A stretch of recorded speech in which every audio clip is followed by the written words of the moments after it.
Hey gang, it's Azseth. Um,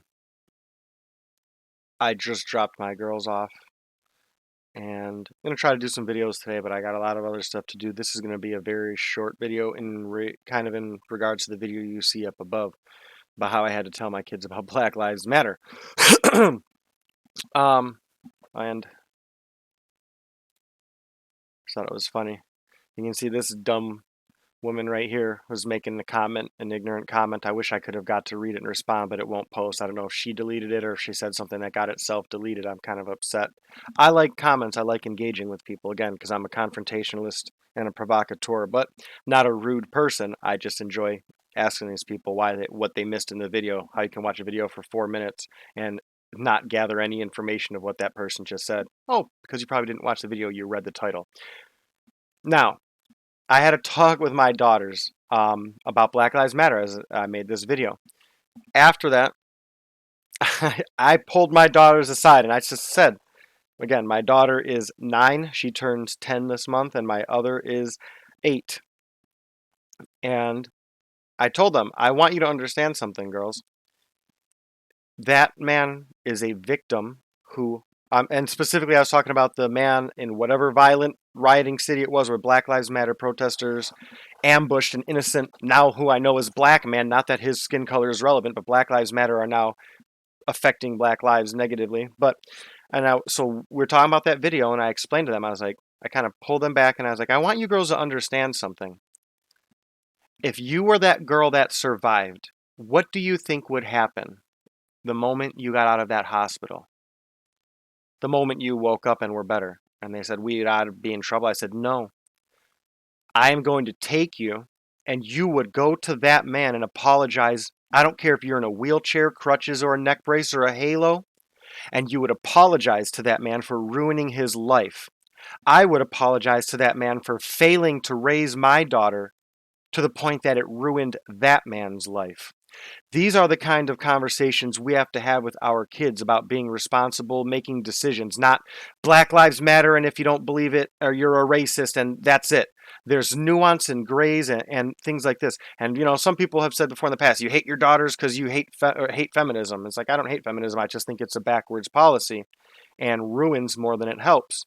And if you think I don't love my daughters, that's ignorant on many levels. You could ask people who hate my guts, but who see me with my kids and will never ever for a moment even doubt that. But that's your ignorant position. Now I want to, but the point I'm trying to harp on is like seeing my daughters. They were kind of surprised, like they didn't get it. And good. I sat there and I said, "Do you understand why we had a little conversation?" Because I'm not trying to beat them up about it, but I tried to explain to them. I don't mind if they go out and protest for Black Lives Matter, as long as they're not doing the retarded things that you see. I replaced the word. It's kind of funny. Growing up, I didn't let my daughter say the word stupid initially, just for the context of it, and got to the point where I said, I don't care if you say something is stupid, blah, blah. But it could, at first, it was nothing. And now I just sat, and again, it's just one of these moments. First time I said something like this, I just said, I want you girls to understand. If you girls do something like that, like go out on a highway and protest, and then that is something that's stupid. And when I had to sadly bring up again, 10 years, 10, 9 years old, 8 years old, the whole idea of you play stupid games and you get stupid prizes. You play smart games, you get smart prizes. And then there's this area in between where you start to, assess things.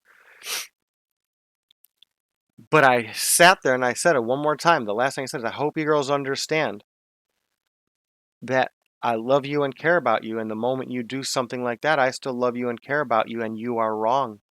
And it's my job as a father to try to stop you from going out on that road right now, not get mad at the guy who was driving a car on a highway.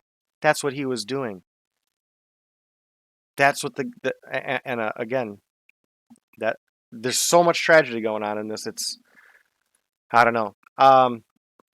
These are the kind of conversations to have with your kids. Tell them, put that on them. They can handle a little bit of adversity. In fact, I've got another script written up about comfort versus adversity, and the importance of taking yourself out of a comfort zone and expose. Now, again, I'm not saying take your kid off like in Tekken, take Hihachi and drop him over a cliff, and if he makes it back, he's good. But you can tell your kids, you have kind of 10 years old, 9 years old, you can make a decision right now that will ruin the rest of your life. And that's it. I want them to think about that. Maybe not in, every moment of their life, but that thought needs to be there. And you have to react as a parent to the world around you. Like I said, I have no intentions of talking to my kids about Black Lives Matter, but now they have known about Black Lives Matter, and I have to be a parent and explain it to them that it's an organization that started off potentially well enough, potentially grassroots, and ended up being a murderous, violent, out of control organization that doesn't really stand for anything anymore because it tries to stand for anything, not everything, anything you could throw at it. Soon cars and tools are going to be white supremacists, weapons, and all that. Anyway, I went off on a big tangent here. Hope you all have a great day. Take it easy. Maybe more to come.